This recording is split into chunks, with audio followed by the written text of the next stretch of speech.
for me to talk about this week because this past week I've been on holiday. Over the last week, because it was cheap and the kids aren't at school, we went to Blayze in Skegness, which was wonderful. It was 5 days out where we could do what we want. The kids could go on some rides, we could go see some shows, we could play in the park, we could go to the pool. There was loads of things we got to be able to do, and it was a much needed holiday after the business of the Christmas season, where of course as a minister I don't get to get away and do very much. I have to, work the Christmas season. Suffice to say that being on holiday presented with it a lot of challenges. Things like on the first night we arrived there, we'd been a long drive, we'd had to unpack, we had to get the kids settled, so inevitably they all had a chippy, which quite rightly so they should. They're at the seaside and there's a fish and chips there ready for them. And it was really difficult to see them being able to get these foods, and even the whole week just being confronted by places like Burger King, fish and chip places selling alcohol, really nice coffees at Costa and things like that. Throughout all of that, knowing that I still had to stick to my diet, that when they would get something like that, I would go home and prepare my meals. I made sure that before we went to Blayze that I had packed all the meals I would have for that week. So I had breakfast all set up and I had my evening meals all set up, and we went to the shops to ensure I'd have all my lunches set up as well. So I had no reason to be buying snacks, to be buying food at one of the restaurants or anything like that. And that was really difficult. It was really tough to see everybody else enjoying their food, everyone else having burgers and fish and chips and bits like that, and I'm there with my diet food. So that felt like a daily battle, having to commit to that diet. And as well as that, the fact that I had to still keep up with my running plan. The fact that at the end of the day, we'd spend the whole day really with the kids trying to make sure they got the most out of the holiday. And then as soon as we put them to bed, knowing that I couldn't just sit down then with my wife and just have a good evening or anything like that, the fact that I then had to, lace up my shoes, put on my running gear and go for a run. And on the first night especially, there were really high winds. It was cold near enough every night that we were there. Of course, it's January. So it was a real challenge every night mentally to say, okay, it's the end of the day, you need to go for a run. But despite all that being a bit of a challenge, despite all of that, it was really gratifying on the last day of the holiday to know that I'd committed to all of this. So today is Thursday, it's the last night here at Blayze, and I have ran every single day we've been here, other than the Monday, which was a rest day after the long run on the Sunday. But every day we've been here, other than that rest day, I have ran. Every day we've been here, I've kept to my diet, and although I've not enjoyed having to always go out and diet while they're having good food and being able to rest at the end of the day, I'm really glad I've stuck to this diet. I'm really glad I've stuck to this exercise, because it means I don't have any ground to make up next week, and I don't have extra calories I need to lose. So I'm at, as much as it felt like a pain throughout the week, I'm really happy I did it.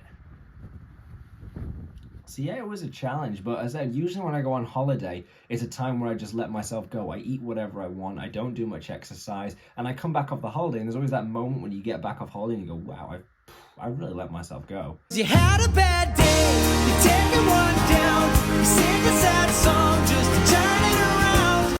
I didn't have that at all this past week.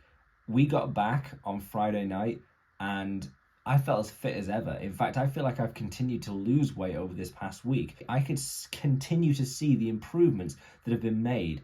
And when I look at it that way, I didn't miss out on anything with my family. I didn't miss out really on anything. Still got to do amazing things with the kids. I still got to spend time with my wife. I still got to do all these amazing things. The only difference is I've gotten back off the holiday and I feel good. Glorious! No, I won't give in till I'm victorious. I don't feel guilty about snacking, about, breaking my diet or anything like that. I don't feel guilty about missing workouts. I've not gone for a run and felt aches and pains because I've not been keeping it up. I felt good. And that kind of made the whole thing feel a bit worthwhile. So as I said, today's Saturday. We got home last night from the holiday on Friday. It was rush hour, it was traffic, it took forever, and yet Saturday is park run day, and I still had a real itch to go on a run.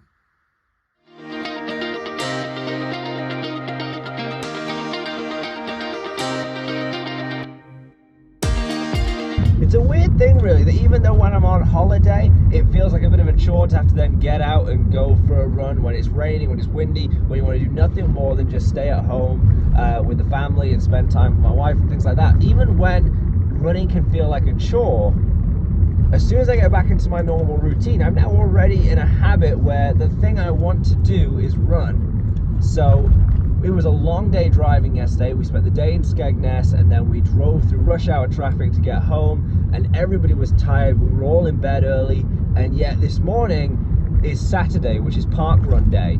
And originally I said to Becky that I just wouldn't do the park run. I'd miss it, you know, we're all tired. Nobody wants to be up for that. And yet, I don't know, I woke up this morning and I was like, I really want to do a park run. I'm ready for this. I want to do this. So I'm currently driving to Heaton Park to do another park run.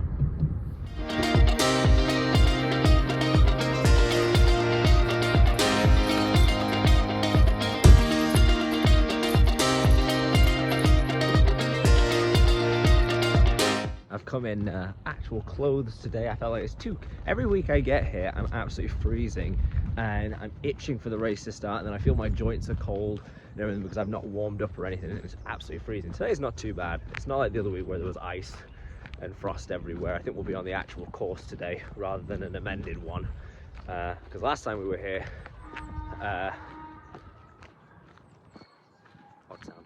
because last time I was here, we had to do a different course because of the frost and everything, which just meant we were doing loops of the hill here at Heaton Park. So I didn't do very well, but I figured today I would just come in actual clothes, and then when I'm at the finish, at the start line, I've got my running clothes on underneath this. I'll take this off and put it in a bag and leave it at the drop point, and hopefully I just won't be as cold then when I start. I'm just bored of being freezing at the start of every park run.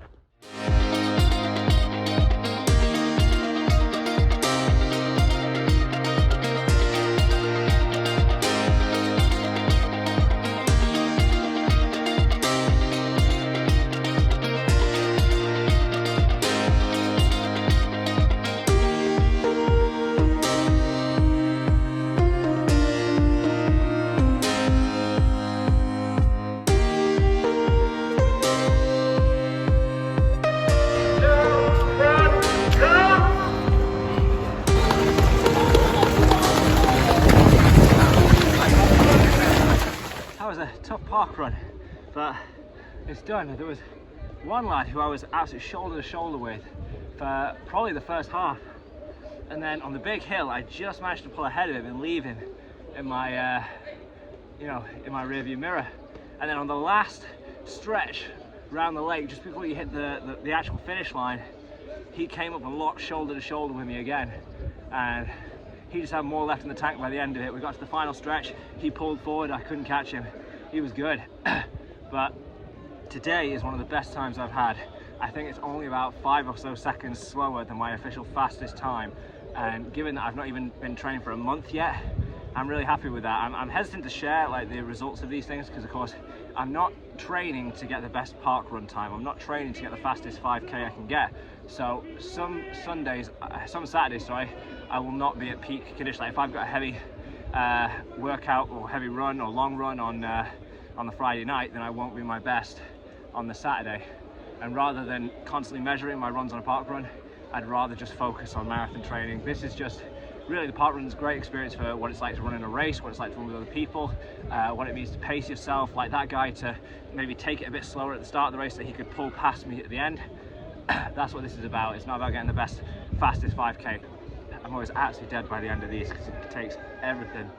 Running as fast as you can for 3 miles is a different kind of thing, but huge progress considering where I started not long ago at 23 minutes and however many seconds to this, but I am very happy with this. So another park run done. I'm going home and hopefully just resting. So I thought about it throughout the day, and as much as I'm not doing this training to get the best 5k or the best park run time, it doesn't make sense not to share when I'm successful or when I'm getting better in my training. So I will share. So of course the first video I did where I focused on going to the park run, I had a time of 23 minutes and 3 seconds. Today at the park run, I ran it in 21 minutes and 4 seconds. That is 1 minute and 59 seconds faster than I ran it on my first park run of the year.